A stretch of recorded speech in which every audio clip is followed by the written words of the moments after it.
dalla nostra idea che hanno anche poi trasformato appunto dalla civiltà greca e dalla civiltà romana, hanno avuto appunto questa idea dell'uomo che poi è diventata l'idea della civiltà portante dell'Europa, insomma.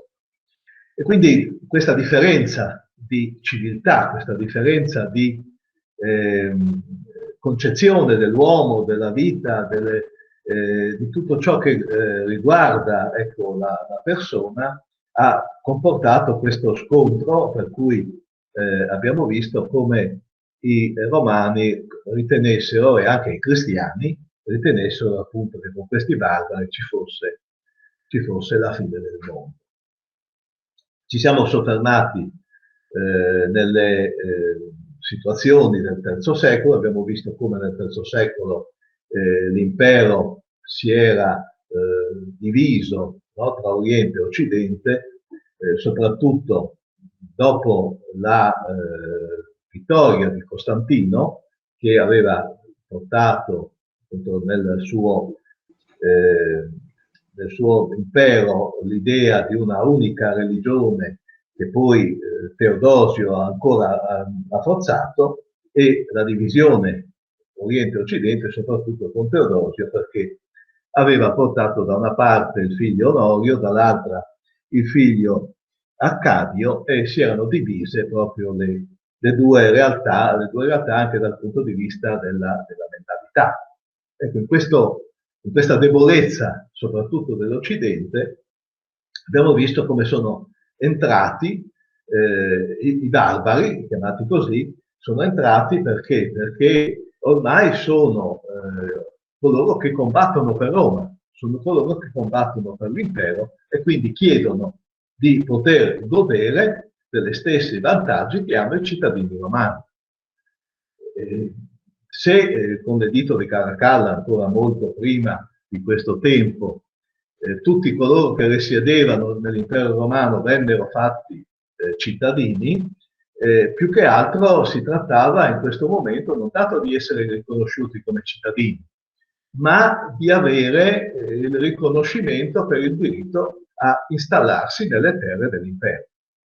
E questo naturalmente non poteva andare bene a chi governava soprattutto l'Occidente, quindi ci sono queste frizioni, ci sono queste lotte per chi deve tenere la terra e chi la deve lasciare, e quindi ecco che irrompono questi chiamati così barbari. I primi sono i Visigoti, abbiamo visto, che entrano sia nel 402 sia nel 410 addirittura ad assediare Aquileia, e poi i Visigoti con Alarico appunto giungono fino a Roma e conquistano Roma. Quindi c'è questa paura che si diffonde per questi barbari che ormai sono entrati nel cuore anche dell'impero romano d'Occidente.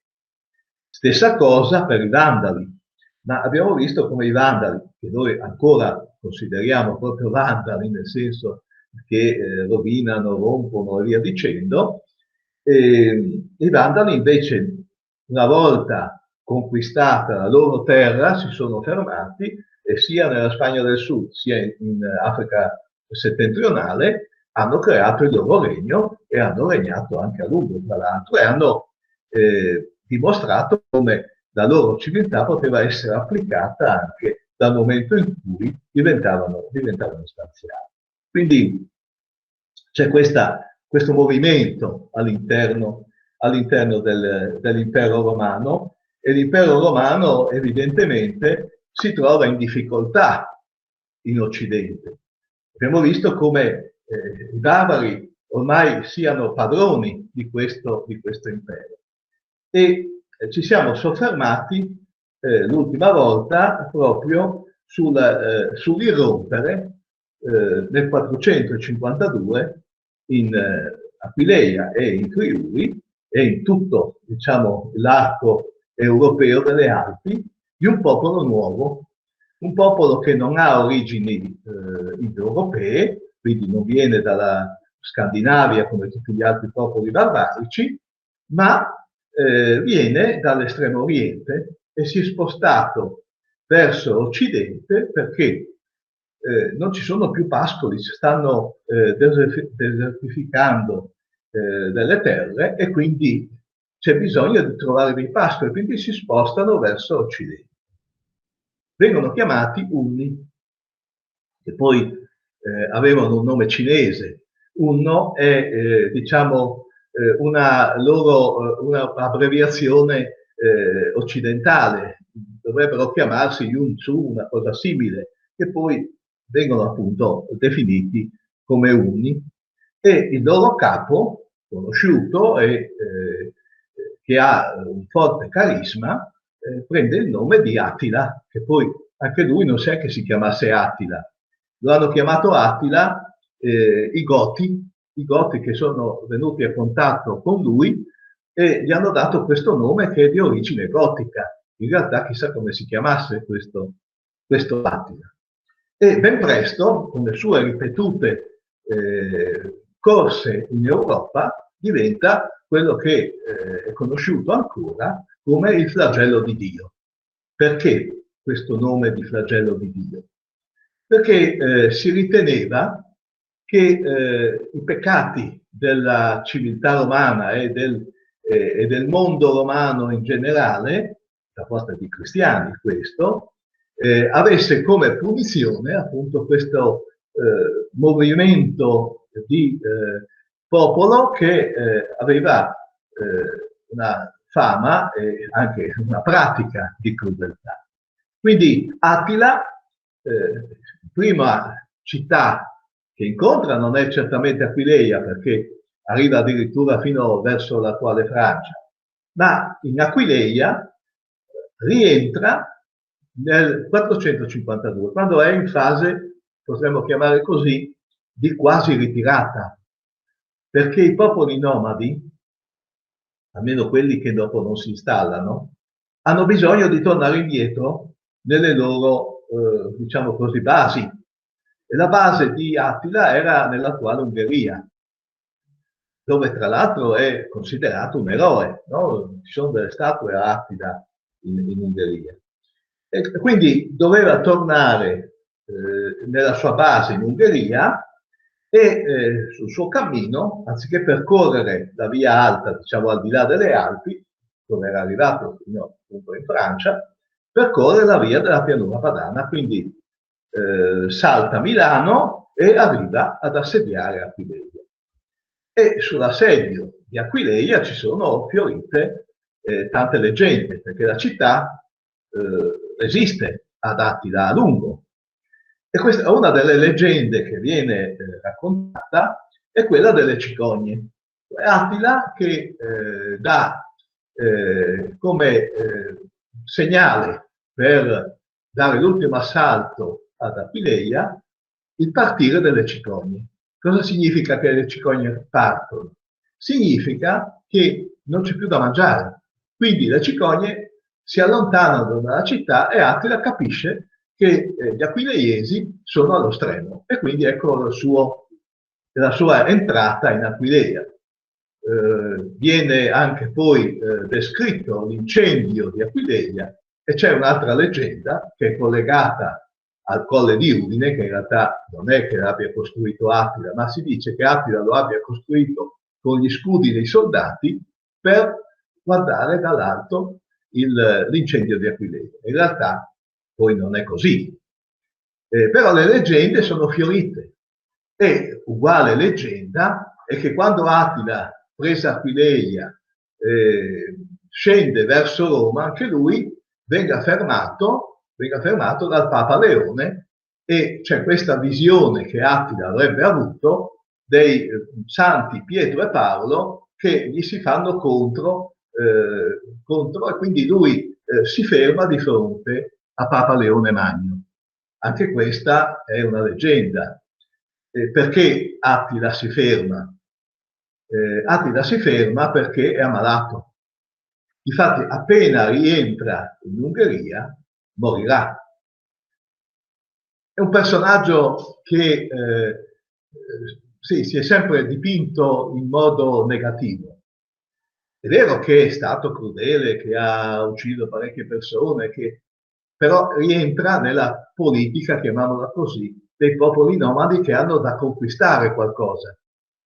Invece, secondo gli studi più recenti, Attila aveva una capacità di governo molto forte. Innanzitutto perché non è che questi Unni fossero tantissimi, però riusciva a tenere una confederazione di piccoli popoli e a motivarli tutti per fare queste campagne che erano molto lunghe, perché doveva attraversare tutta l'Europa, quindi pensate a questo. E poi, soprattutto, secondo quella che è la storiografia più recente, aveva una capacità di amministrare la giustizia che era molto, molto efficace e non sempre si chiudeva con un giudizio negativo. Quindi Attila è un personaggio da riqualificare. È vero che per Aquileia è stato diciamo un disastro, perché Aquileia è stata bruciata, è stata distrutta. Un po' l'hanno distrutta anche gli aquileiesi, dobbiamo dire la verità, perché per costruire le mura hanno, e per difendersi, hanno buttato giù tutti quelli che erano gli edifici, chiamiamoli così, inutili, gli edifici del primo passato. Quindi gli stessi aquileiesi hanno contribuito a far sì che molti monumenti e molte statue, molti oggetti fossero distrutti, perché dovevano costruire le mura, dovevano opporsi a questo assedio. Quindi Aquileia diventa un deserto, Ma è solo colpa di Attila se Aquileia diventa un deserto? Non è solo colpa di Attila, o comunque Attila, diciamo, rende l'ultimo atto di questa decadenza di Aquileia. Abbiamo visto nelle scorse elezioni come Aquileia ormai sia messa da parte, prima perché la città predominante era Milano, poi perché è diventata Ravenna. E in questo contesto succede anche qualcosa che noi non pensiamo sia decisivo, però è decisivo molto per una città che ha un porto fluviale. E questa disgrazia, diciamo, accanto al fuoco e alla distruzione di Attila, è data dal fatto che il porto fluviale incomincia ad interarsi. Quindi le navi, anche quelle piccole, fanno difficoltà ad entrare nel porto, il che significa, prima ancora che Attila distrugga la città, che molta gente se ne va da Aquileia. E non è che se ne vada nelle isole solo per paura di Aquileia, per paura della distruzione di Aquileia o dei barbari. Se ne va nelle isole perché ormai Aquileia è diventata qualcosa, una città che non ha più attività economica. Mentre nelle isole si può continuare a svolgere l'attività commerciale. Quindi c'è un grande sviluppo di grado, c'è un grande sviluppo di quella zona a sud che diventerà la laguna di Venezia, le isole di Venezia. Quindi non è colpa di Attila del tutto, ma è colpa di questa situazione, diciamo, naturale che ha portato all'interramento del porto. Progressivo, se volete, ma un interramento del porto che ha bloccato le attività commerciali. Inoltre, sempre in questo periodo dove non molti sono i testimoni della storia, avviene un significativo processo di allontanamento attraverso dei forti terremoti dei due fiumi che costituiscono il bacino di Aquileia.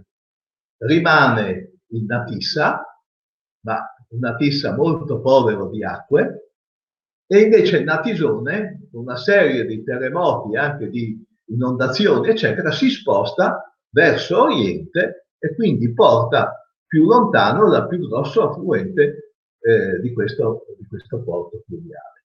Quindi c'è una mancanza anche d'acqua. E poi c'è un fenomeno ugualmente negativo dal punto di vista naturale, che è il degrado della spiaggia, diciamo così, aquileiese, il bradisismo che porta ad una diminuzione,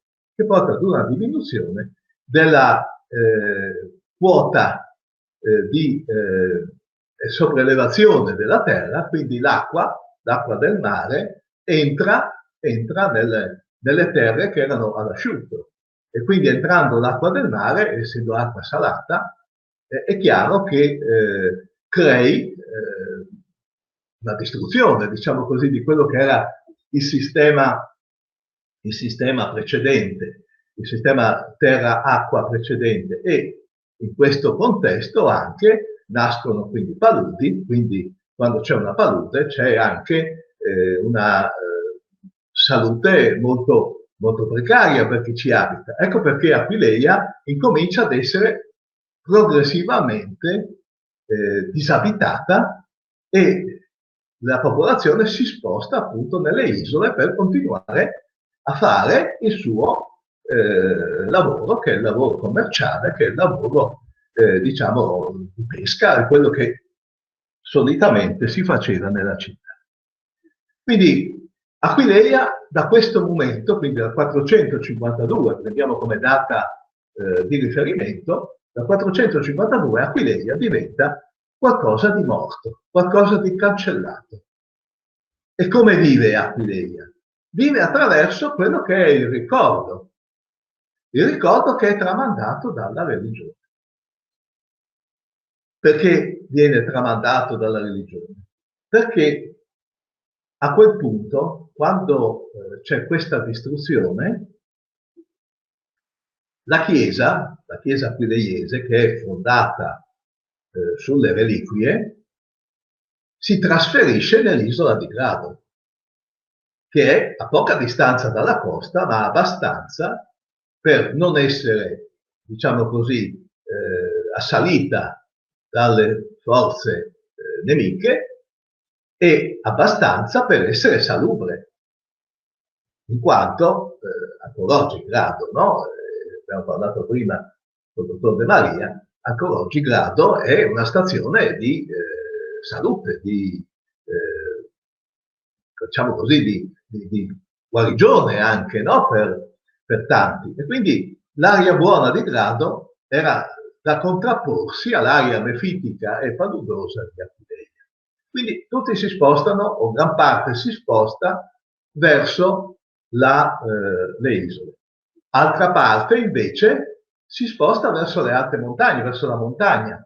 Quindi abbiamo nella realtà della pianura, abbiamo una pianura che rimane al centro quasi deserta, è percorsa da questi barbari di varia natura, e invece si popolano la parte montana, dove abbiamo le pievi più antiche, e la parte invece lagunare, la parte delle isole della laguna. Quindi c'è questa morte, chiamiamolo così, di Aquileia, e questa vita invece dell'Aquileia spirituale. Quindi se l'Aquileia materiale è scomparsa, l'Aquileia spirituale invece vive attraverso le vicende della Chiesa, che vedremo successivamente.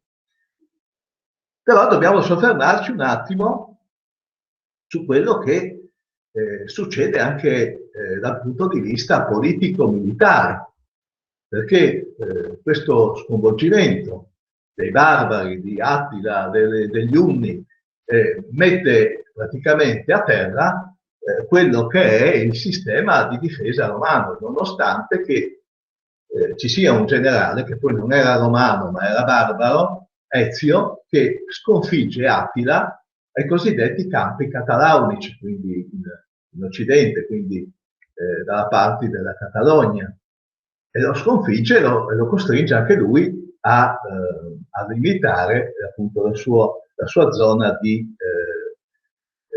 espansione.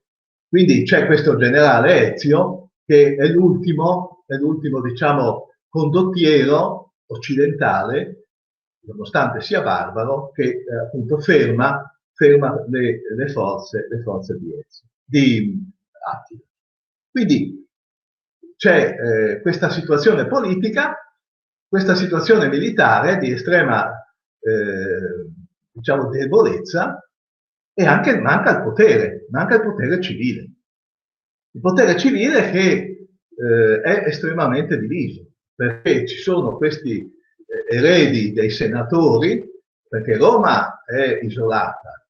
A Ravenna e anche a Roma ci si muove con questi piccoli, diciamo, piccoli uomini, chiamiamoli così, che sono molto interessati solo a detenere il potere. E evidentemente questo fatto riporta a una continua corruzione, soprattutto la corruzione di quelli che sono i comandanti militari per avere il potere di andare al trono. Uno di questi signorotti, si chiama Giulio Nepote. Giulio Nepote è uno di coloro che è per lignaggio qualcuno di molto, diciamo, ha una storia dietro che magari risale ancora a Romolo, ma non ha la forza, non ha il carisma, diciamo così, per poter guidare tutto l'Occidente. E allora si affida a un generale che è di una tribù, che è anche capo di una tribù barbarica, un certo Odoacre, re degli Eguli, al quale affida la difesa del regno. Affida la difesa del regno e soprattutto di suo figlio, che viene incoronato come Romolo Augustolo, quasi un nome beffardo alla fine di un impero, che riunisce il fondatore dell'impero e il fondatore di Roma. Quindi questo Romolo Augustolo, che è un adolescente, diventa l'ultimo imperatore di Roma. Però le armi, chi ce le ha? Le ha Odoacre. E Odoacre è un barbaro che non è, diciamo così, anche lui uno sprovveduto, come abbiamo visto per altri casi. Quindi, non essendo uno sprovveduto, a un certo punto pensa che, avendo in mano la forza, si sa chi ha in mano la forza, che ha in mano la spada, che ha in mano il fucile, è colui che magari ha la tentazione di comandare. Quindi, avendo in mano questa forza, nel 476 prende in mano il potere, quindi rovescia Romolo Augustolo e finisce così l'impero romano d'Occidente. Perché Odoacre che cosa chiederà all'imperatore di Costantinopoli? Non di essere riconosciuto come imperatore, ma semplicemente di essere riconosciuto come patrizio, quindi come un nobile, come un qualcuno che ha una nobiltà, ma non imperatore. Evidentemente, abbiamo visto l'altra volta, abbiamo parlato di Teodorico e dello scontro che c'è stato vicino a Aquileia tra gli Euli e Teodorico, che invece è esponente, è il capo di un altro popolo che si affaccia nella pianura padana, il popolo degli Ostrogoti. Quindi Odoacre non è più in favore dell'imperatore d'Oriente, dopo aver ottenuto appunto questo titolo di patrizio, e l'imperatore d'Oriente gli manda contro il popolo degli Ostrogoti. Con Teodorico abbiamo visto come Teodorico poi sconfigge, non lontano da Aquileia, appare su Isonzo, sconfigge Odoacre e diventa lui sì re, ma re d'Italia, non imperatore. Viene riconosciuto, come vi ho detto, dall'impero d'Oriente e prende il nome di Flavius. Flavius era il soprannome appunto di una dinastia di imperatori. Quindi si passa dall'impero romano, si passa a quelli che sono i regni romano-vallarici.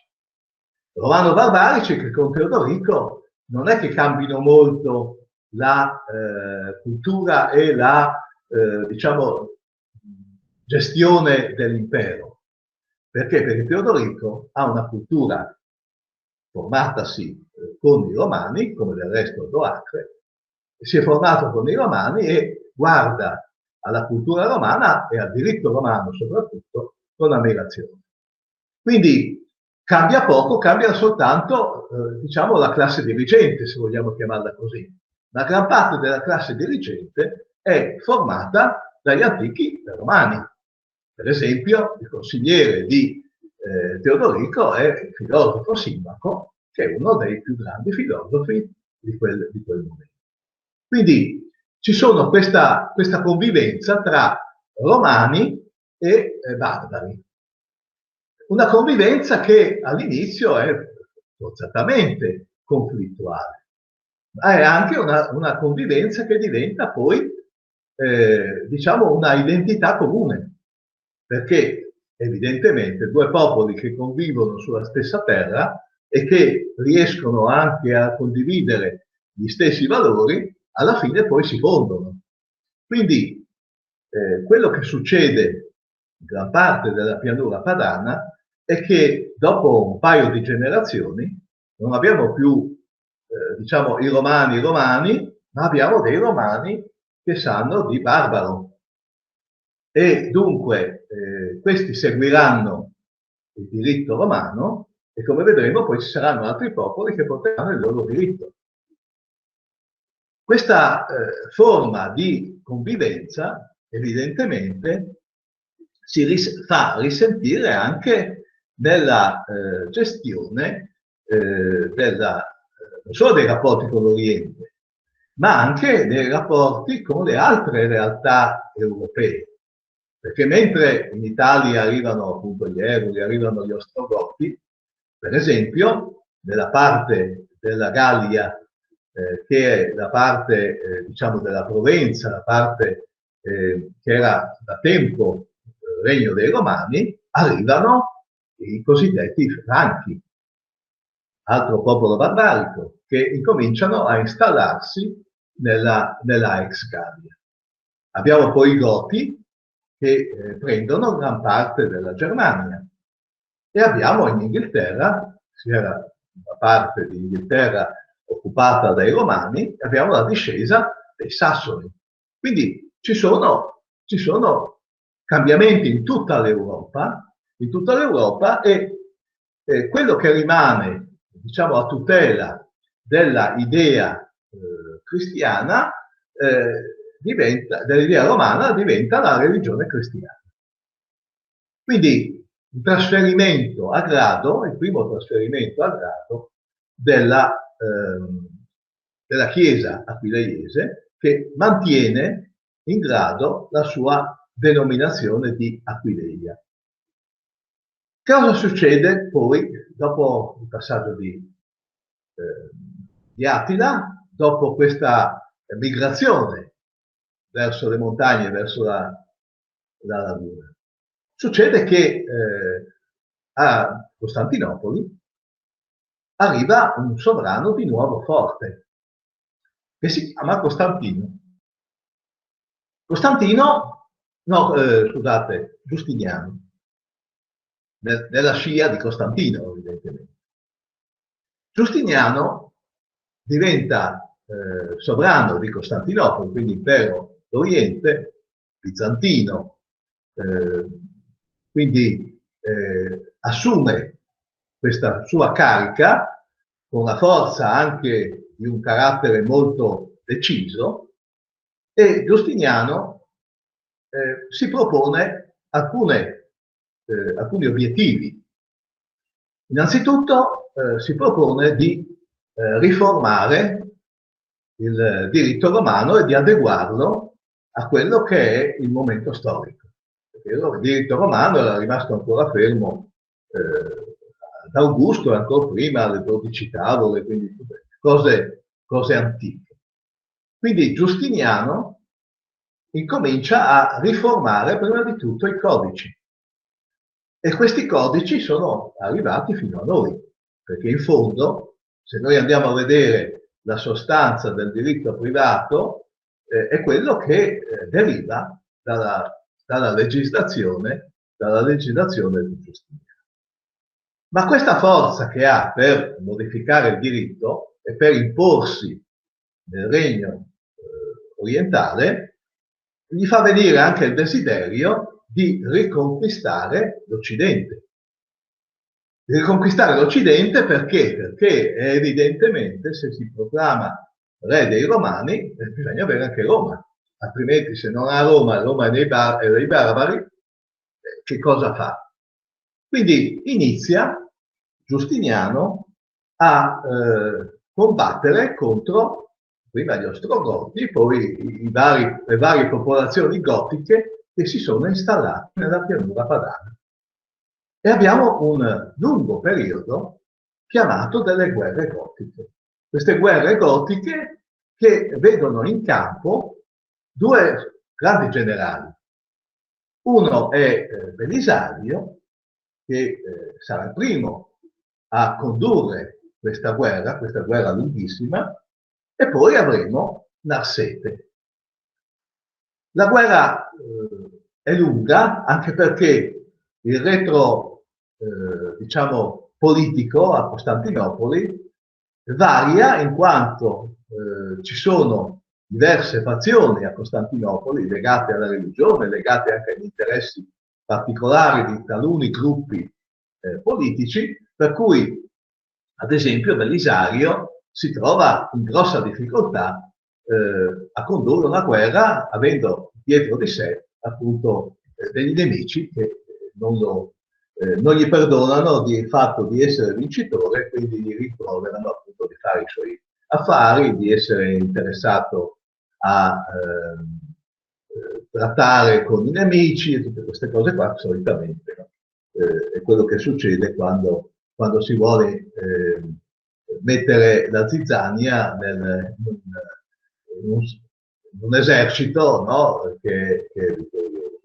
Quindi c'è questo ricambio tra Belisario e Narsete e questa guerra è una guerra veramente disastrosa perché percorre tutta l'Italia, quindi è ancora più dannosa di quello che è stata l'invasione dei barbari, perché ci sono degli episodi veramente di distruzione, di guerra atroce che sono raccontati poi da diversi scrittori, per cui ancor più, diciamo così, ne esce un'Italia desertificata e anche la regione di Aquileia ancor più desertificata, perché gran parte dei combattimenti sono proprio sulla terraferma di Aquileia.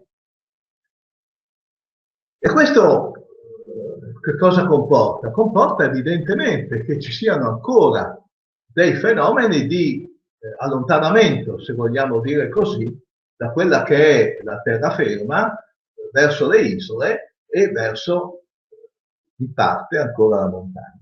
Quindi ancora più danno fatto dalle guerre gotiche di quello che ha fatto Attila.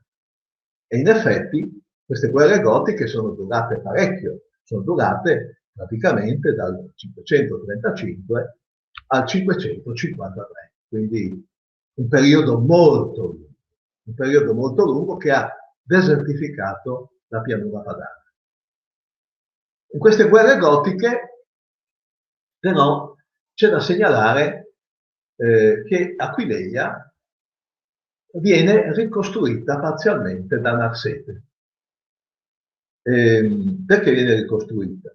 Sostanzialmente perché anche era un simbolo. Quindi, pur essendo distrutta, Narsete ne riedifica in parte alcune sezioni, alcuni quartieri e soprattutto ne mette delle mura. Perché la situazione a un certo punto diventa quasi stabile. La costa, diciamo, da Ravenna fino a Trieste, oggi o anche più giù, è diventata un dominio bizantino, un dominio dell'impero, comprese le isole. E qui si stanziano di nuovo dei coloni che non vengono più dall'Italia come i primi della fondazione appileiese, ma vengono da Oriente. E si stabilisce anche tutta una serie di nuove regole per la coltivazione della terra, per la bonifica. Quindi c'è un periodo di molta tranquillità sulla costa, dopo le guerre e anche durante le guerre. Per esempio si sviluppa una città come Oderzo.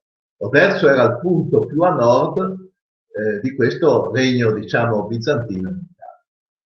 Quindi la costa rinasce in qualche modo.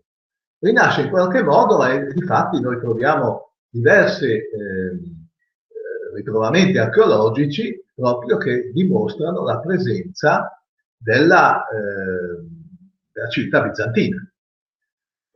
Bibione, per esempio. Per esempio troviamo anche dei nomi che hanno a che fare con la civiltà bizantina.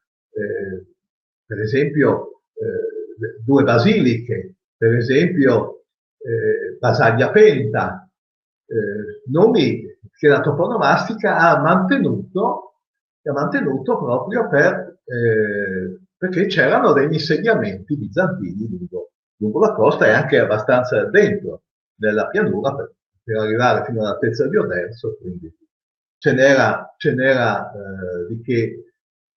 Quindi questa zona, Aquileia come simbolo, è una zona che ha questo dominio bizantino. E qui mandano anche da Costantinopoli mandano anche delle truppe militari, per cui abbiamo un presidio ad Aquileia, abbiamo un presidio a Grado e abbiamo poi diversi presidi lungo questa linea incerta di confine con i popoli barbari che sono in Friuli, ma che in realtà non esistono, comunque ormai esaurita la guerra, vinta la guerra se vogliamo, ma anche persa, perché quando c'è una guerra così distruttiva nessuno vince, nessuno perde, da Narsete e da Giustiniano. Quindi c'è questo vuoto, chiamiamolo così, colmato in parte sulla costa dai bizantini e incerto all'interno della pianura padana per la presenza dei Goti. Quindi la civiltà, chiamiamo così, romana, la civiltà che eredita tutto quello che era, diciamo, il patrimonio ormai della romanità e del cristianesimo che deriva dalla romanità, si sposta sulle isole. Ed è il periodo, appunto, siamo verso metà del secolo VI, in cui nasce la prima Venezia. Perché si chiama Venezia?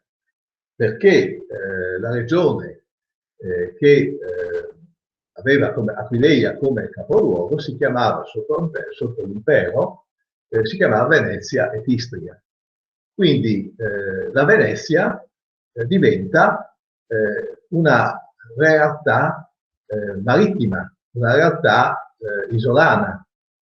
Si incomincia con un insediamento a Rivo Alto, da odierna Rialto, e poi man mano Malamocco, Chioggia e via dicendo. Per cui abbiamo tutta una serie di isole che da Grado arriva fino a Ravenna. E questo è dominio bizantino.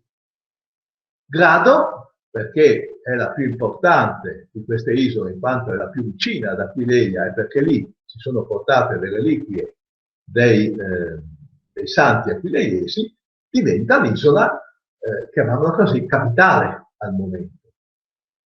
Però quello che si sviluppa in queste isole, grazie al contatto con Costantinopoli, è il commercio. Quindi incomincia a crescere nelle isole dell'Adriatico il commercio con Costantinopoli e a creare quella che sarà la futura Repubblica di Venezia e soprattutto la fortuna di Venezia, perché Venezia diventerà la potenza adriatica che si dimostra già quando proprio in questi frangenti ci sono delle diciamo, lotte tra vari partiti a Costantinopoli che poi si rovesciano anche in Italia, e soprattutto le lotte con i Goti, che vedono appunto Grado e le isole della Laguna solidarmente legate appunto all'impero d'Oriente. Quindi si avvia una nuova prosperità che si basa appunto su questa solidarietà con l'impero d'Oriente e si basa soprattutto con il legame religioso che è diventato forte proprio perché ci sono queste situazioni di emergenza in cui la religione diventa un fattore consolatorio e diventa un fattore di positività nei confronti della negatività dei fatti che ci sono. Ecco perché a quel punto inizia a crescere la chiesa di Aquileia. La chiesa di Aquileia che incomincia a frequentare i concili che si tengono in Oriente e soprattutto incomincia a frequentare quei concili, tipo quello di Efeso, tipo quello di Calcedonia del 451 e poi tutti gli altri, dove si discute della natura di Cristo. E ci sono appunto forti discussioni tra gli aquileiesi e coloro invece che, soprattutto a Costantinopoli, hanno idee diverse.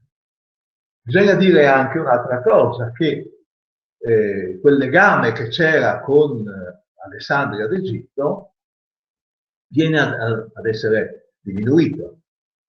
Perché? Perché Alessandria d'Egitto non è più in sintonia con le altre chiese. Abbiamo visto come già un prete di Alessandria, Ario, era un po' uscito, diciamo, dai gangheri, era uscito un po' dalla strada, no? Eretico, no?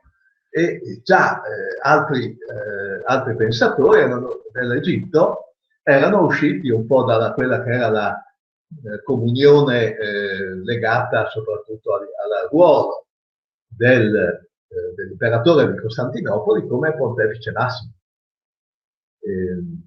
Roma ancora non ha acquisito il primato nel cristianesimo, perché Roma è un semplice patriarcato a questo punto, se vogliamo chiamarlo così. È il patriarcato dell'Occidente, ma altro non è. Roma acquisterà molto più tardi il primato. Per ora il primato è quello, chiamiamolo laico, civile, dell'imperatore di Costantinopoli, che è lui che determina la regola nella Chiesa.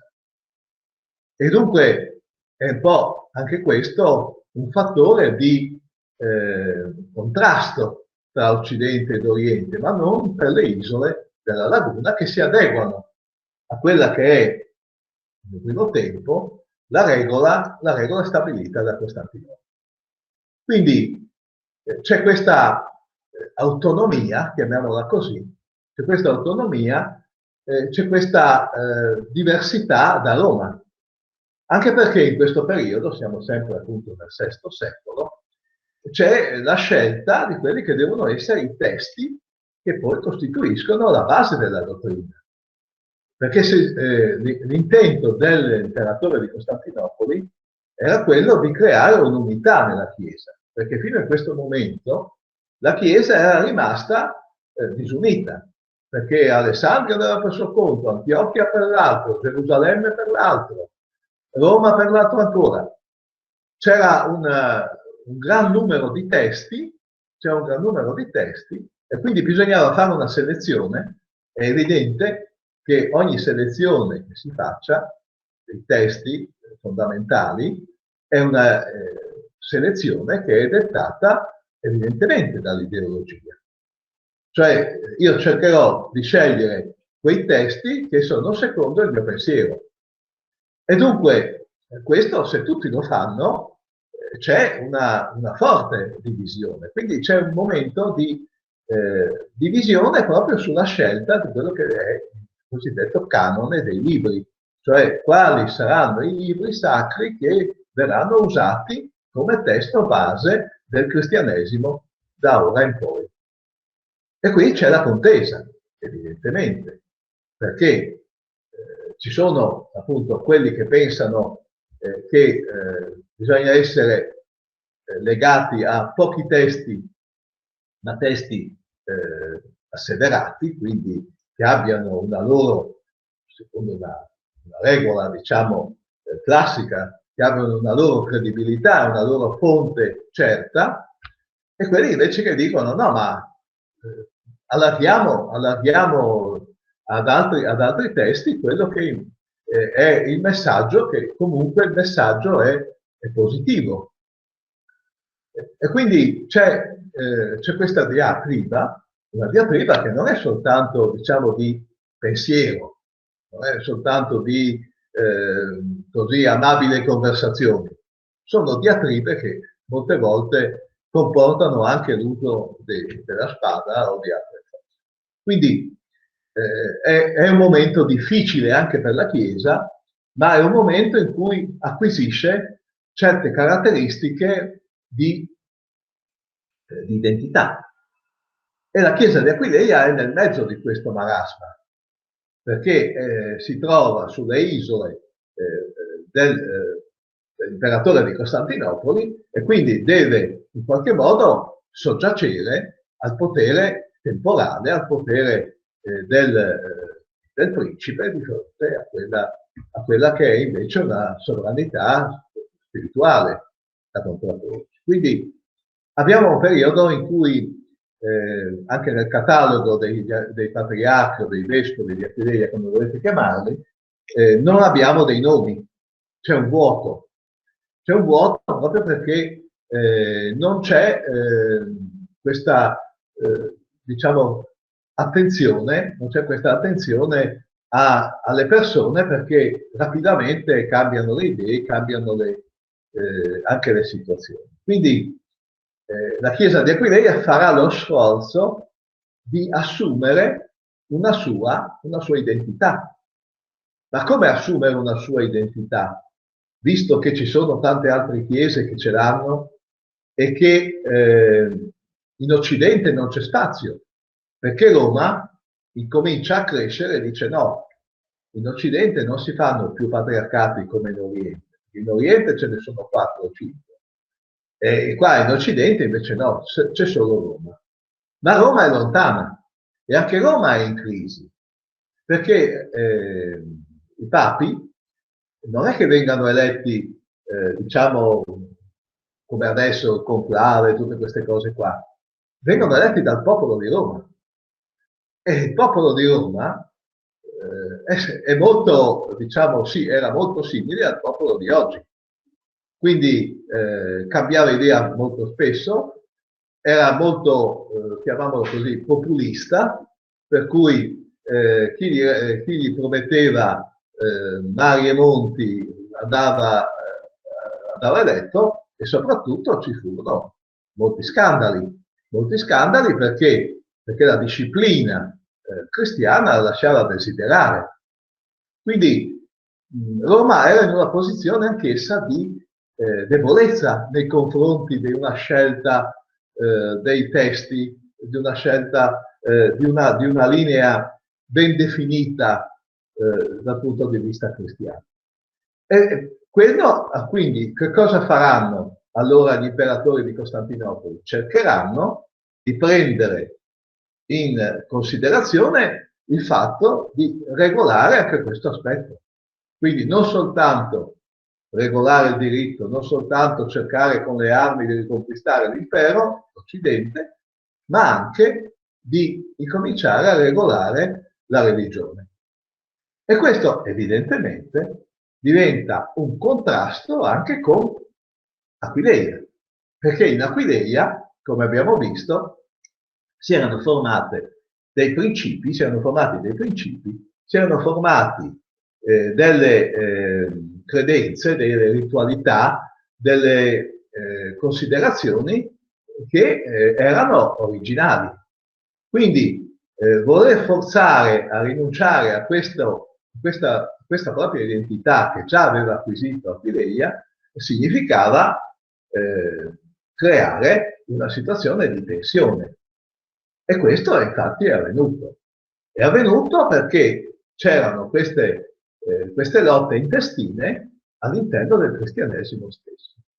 E allora che cosa deve fare Aquileia per distinguersi da Roma, da una parte, che non vuole avere altri rivali, chiamiamoli così tra virgolette, in Occidente, e da Costantinopoli, che esercita un potere politico sulla religione. Deve fare una scelta che deve essere controcorrente, chiamiamolo così. Una scelta che la ponga al di fuori delle due situazioni, quindi non soggetta a Roma e non soggetta al potere dell'imperatore. Ecco perché nasce quello che viene chiamato lo scisma dei tre capitoli. Nasce per rafforzare l'identità della Chiesa di Roma, di Aquileia, nei confronti della Chiesa di Roma e nei confronti dell'imperatore.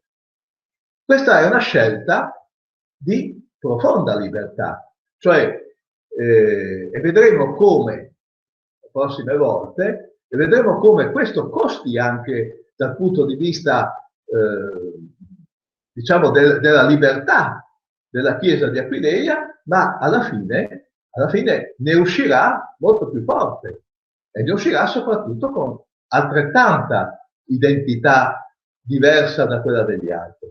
Perché questo scisma? Perché a un certo punto si vuole cercare la radice di una Chiesa che non è sottoposta a nulla, ma è sottoposta soltanto a quelle che sono le sue origini. Quindi il lavorio che hanno fatto i vari Fortunaziano, Cronazio, Rufino, Girolamo, quindi questi pensatori che hanno dato a questa Chiesa la forza, per esempio, di creare i canti, dice Girolamo, anche abbiamo dato i canti anche a Roma, abbiamo dato il canone a Roma, abbiamo dato queste voci, chiama le voci di Aquileia, le voci degli angeli.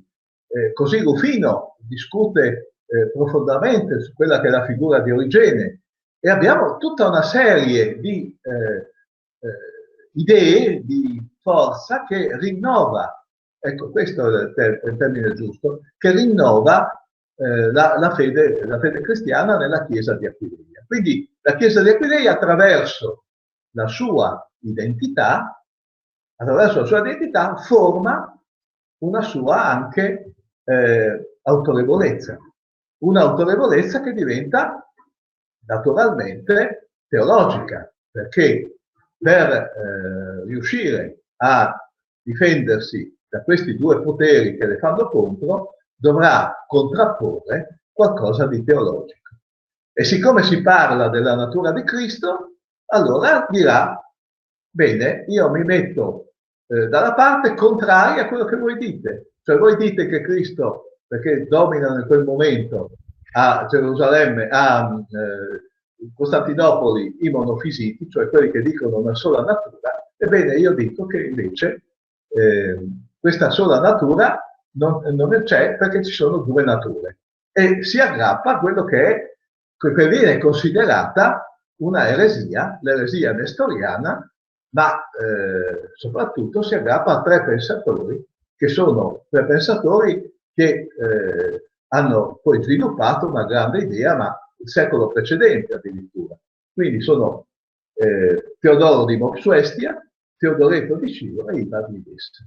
Ebbene, questi tre pensatori della Cappadocia, quindi neanche aquileiesi, diventeranno oggetto della discussione e diventeranno oggetto anche dello scisma, e lo vedremo la prossima volta.